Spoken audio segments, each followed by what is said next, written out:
हरे Krishna everyone, मेरा नाम है आयुष और मैं स्वागत करता हूं आप सभी दोस्तों का एक बार फिर से आपके अपने यूट्यूब चैनल उत्तराखंड पैरट्स में। तो दोस्तों, आपको जैसा कि पता है, कुछ समय पहले मैंने अपने बजीज पैरेट के 5 पेयर को अलग करा था, ये वाले बड़े वाले केज में करा था, क्योंकि दोस्तों उनसे मैं ब्रीड लेने वाला हूँ और उन्हें मैं मटकियाँ देने वाला हूँ। तो मैंने सोचा क्यों ना आज मैं आपको बता दूं कि हमें अपने बजीज पैरेट को मटकियाँ कब देनी चाहिए।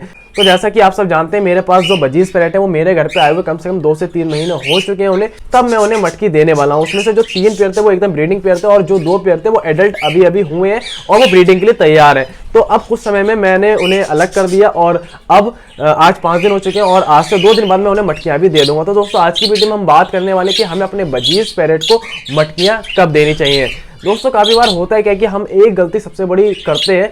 हम जब भी मार्केट जाते हैं या हमें बर्ड पालने का शौक होता है, हम नए नए बिगिनर्स होते हैं, हम करते ही हैं कि मार्केट से बजीज पैरेट के पट्टे को या फिर सेमी एडल्ट पेयर को परचेस करके लेकर के आ जाते हैं और फिर उन्हें घर पे लाने के तुरंत बाद मटकी दे देते हैं। फिर हमारे घर पे काफी लॉन्ग टाइम तक ब्रीड नहीं होती या फिर काफी सालों तक ब्रीड ही नहीं होती है।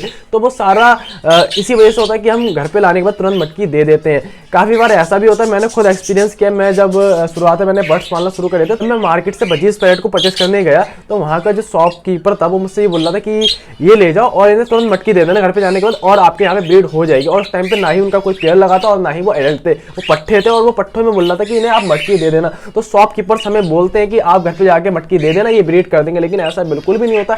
शॉपकीपर्स इसलिए बोलते हैं ताकि उनके बर्ड बिके और ज्यादा बिके और हम ले जाए और उन्हें घर पे जाके मटकी दें और इंतजार करते रहे कि अब ब्रीड करेंगे, अब ब्रीड करेंगे, अब ब्रीड करेंगे, और वही हम गलती कर देते हैं और हमारे घर में ब्रीड नहीं होती है। तो इस चीज का आपको खास तौर पर ध्यान रखना है। आप जब भी मार्केट से बजीज पैरेट को परचेस करके लेकर के आए तो आपको सबसे पहले ध्यान रखना है, अगर वो पट्टे हैं तो उन्हें तुरंत मटकी कभी भी नहीं देनी है। जो पट्टे होते हैं कम से कम वो हमारे घर पे आने के बाद 5 से 6 महीने के बाद ब्रीड करते हैं, क्योंकि जो पट्टे की एज होती है, जो मार्केट में पट्टे आते हैं उनकी एज 2 या 2.5 महीने की होती है। जब हम उन्हें 5 से 6 महीने रख लेंगे अपने घर पे तो वो 7 से 8 महीने हो जाएंगे। और जो बजीज पैरेट की ब्रीडिंग एक्चुअल एज होती है, जिस एज में बजीज पैरेट ब्रीड करते हैं, वो होती है 7 से 8 महीने के बीच में।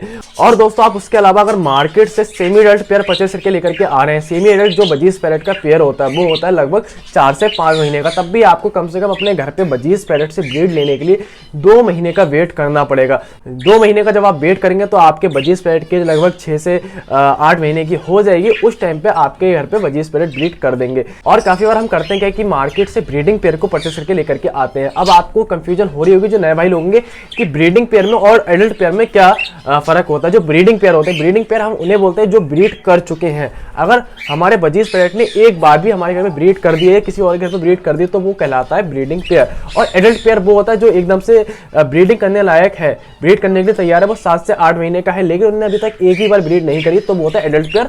और जिसने एक भी बार हमारे घर पे या किसी और घर पे ब्रीड कर दिए वो होता है ब्रीडिंग पेयर। तो अगर आप मार्केट से ब्रीडिंग पेयर को परचेस करके लेकर के आते हैं तो कम से कम 10 से 15 दिन दीजिए उसे अपने घर पे सेट होने के लिए। जब वो आपके घर पे सेट हो जाए उसके बाद ही आप अपने बजीज पैरेट को मटकी प्रोवाइड कराइए। तो आपको इन कुछ बातों का ख्याल रखना है मटकी प्रोवाइड कराने से पहले। अगर आप ये सारी गलतियां करेंगे तो आपके घर पे कभी भी ब्रीड नहीं होगी। अब दोस्तों, हम बात कर लेते हैं एक्चुअली में हमें अपने बजीज पैरेट को मटकी देनी कब चाहिए। दोस्तों, होता है क्या कि जो गर्मी का समय होता है वो हमारे बजीज पैरेट के लिए बिल्कुल भी सुइटेबल नहीं होता और गर्मी के टाइम में हमें कभी भी अपने बजीज पैरेट से ब्रीड नहीं लेनी चाहिए। अगर दोस्तों हम अपने बजीज पैरेट की ब्रीड गर्मी में लेते हैं तो हमारे सारे के सारे बर्ड्स मरने लगते हैं, बीमार होने लगते हैं या फिर हमारे यहाँ पे अच्छी ब्रीड नहीं होती है। गर्मी में होता है क्या कि दोस्तों, जब गर्मी स्टार्ट हो जाती है और बहुत ज्यादा गर्मी पड़ने लगती है तब ऐसा होने लगता है कि जो बजीज पैरेट होती है, जो उसकी फीमेल होती है, वो मटकी में जाके बैठती है, अपने अंडे सेकती है। तो मटकी के अंदर बहुत ज्यादा उमस जो होती है वो जनरेट होने लगती है, जिस वजह से या तो कभी कभी ऐसा होता है कि जो हमारे बजीज पैरेट की फीमेल होती है वो अंडे सेकते सेकते मर जाती है, या फिर